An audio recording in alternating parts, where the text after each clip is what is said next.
The final set of price changes that I want to cover in 4.0 are related to ship weapons. Ship weapons, across the board, are going up in price. I don't know if mission rewards are going up either. Nobody really knows. But as of now, every single piece of equipment is going to be more expensive. So I'm going to break this down by each weapon category. Then I'm going to show you the highlights. And then I'm going to give you my opinion on this. Also, if you don't care about any of this, I've included the link in the description that has the entire spreadsheet, if for whatever reason you don't want to listen to my lovely voice. So before we begin, I want to explain this chart really quick and how it works. Starting on the far left, we have the name of the weapon system, followed by the manufacturer, followed by the weapon type, and then the size. We also have the 3.24 price, and then the 4.0 price, as well as the specific AUEC difference. And finally, on the far right, we have the percent increase. So, now that's out of the way, let's start with the ballistic cannons.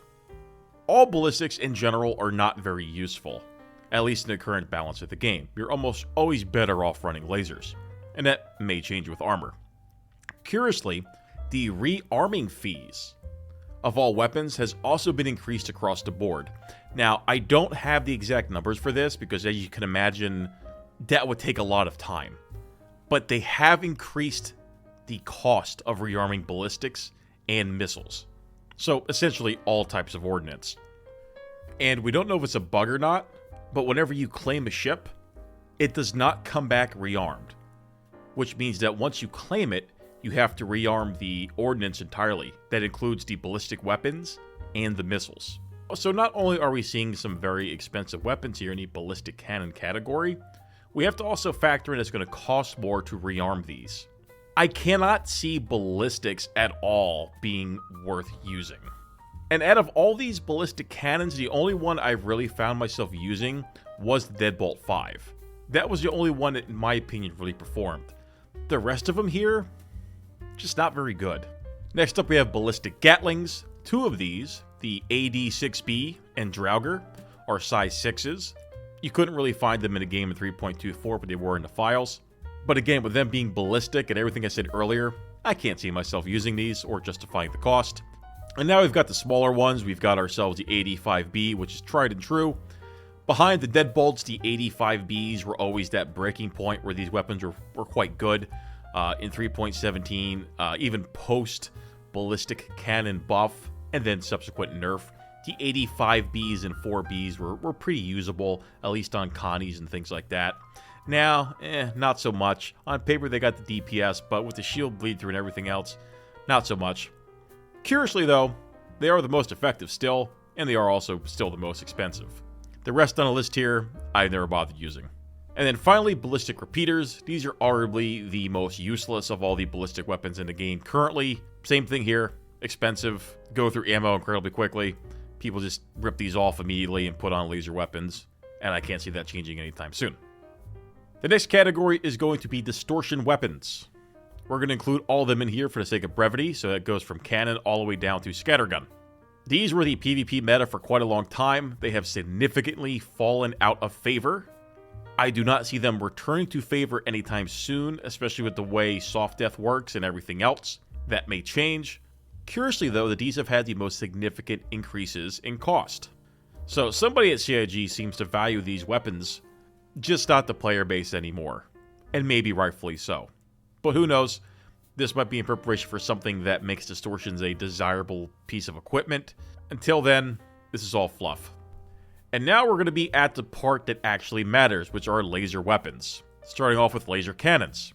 Laser cannons got absolutely annihilated in terms of their power draw. You don't see them very much. Most people are opting to rip them off and replace them with repeaters. So these are effectively dead in terms of meta. I don't know where they're going to be. I still don't use them. I don't know who uses them. With the current power draws, that may change. I don't think they're really worth talking about right now. But moving on to what everybody is using again, we are once again back at the laser repeater stage. You'll notice that the NDBs here do not have any data. I could not find these in 4.0. Maybe they're hidden in Pyro somewhere. I don't know. So ignore these. The most significant one is once again the size 6, which is on the Polaris, the attritions. These are the weapons I would probably use if I was going after a bigger ship. I would not be using the cannons. I would probably be using the attritions. That doesn't matter what size. Those would be my ideal big ship hunter weapons. But the most common ones are the tried and true Klaus and Werner repeaters. These are the general, all-purpose, all-around. You're probably familiar with them. They're named after animals. They are still probably your best bang for your buck and your most useful. The most common one here being the CF337 Panther, which is very common amongst most fighters in the game, and turrets, has only had a 242% price increase. Not too terrible. And then finally, we have the shotguns. Outside of memes and Arena Commander, these are pretty worthless. I'm not going to talk about them at all, but here are the prices you can now see for yourself. But now let's go to the highlights. This section here covers everything that was somewhat interesting about the information that we got from the update. As we discussed earlier, the biggest increase in price across the board seems to be attributed to distortion weapons, where they are repeaters or cannons. What makes this more interesting is that their biggest size is 3. The next highest price increase are the attrition size 6s, which are at 744%, while they are still more expensive than their smaller counterparts at a whopping 620,000 AUEC. Their cost increase is a lot less than that of the distortion weapons. What can we glean from that? Nothing.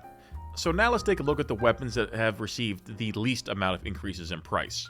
Curiosity at number 1, we've got the Sledge Mass Driver. This is a very humble size 1 weapon.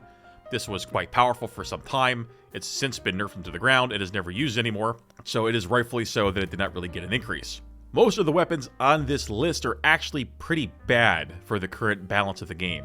However, with one exception for this list anyway, being the AD4B. I said this a little bit earlier, the 5Bs and the 4Bs are kind of that break point where they become useful with their ballistics. The AD4B here only went up around 30%. And then the rest here is just information that's fun to look at that I'm not going to go over. We got the average increase by size, by manufacturer, and by type. So, what is the conclusion here? This is yet another step in making things cost more and introducing some type of money sink for the player, at least when doing a claim. Now, you may or may not know this, but whenever you claim a ship, you're also paying the upgrade fees for the claim. So if you kit it out with full, high-tier weapons and high-tier components, it's going to make your claim go up. Is that a good or a bad thing? I think it's a good thing within reason. This change in general isn't going to accomplish anything. As people have said before, even in my comment section, this is only going to be a concern for like the first week or two of the game, until players are once again inevitably sitting on a mountain of AUEC and money once again has no value. There will not be an economy in this game anytime soon. This might be part of introducing an economy. This may be part of preparing the game for an economy. I don't see it happening in any reasonable amount of time, so this is simply going to be annoying. It's also going to lead to me cannibalizing parts of my other ships I just simply don't use. For example, I have 6 or 7 loner hammerheads in my hangar. I'm just going to pull one of those out and rip all 16 or so size 4 rhinos off of it to put onto my other ships. I'm never going to use the hammerhead, what do I care? And if I do, I've got a bunch of extra loners anyway. This could go for any ship. So the price hit's I'm not gonna feel it at all. I'm not gonna buy these weapons anyway. I have so many ships in my hangar, loners or otherwise, I'm just gonna rip all the parts off of them. So I really just don't know what they're trying to accomplish here, like I said earlier. But I've talked enough.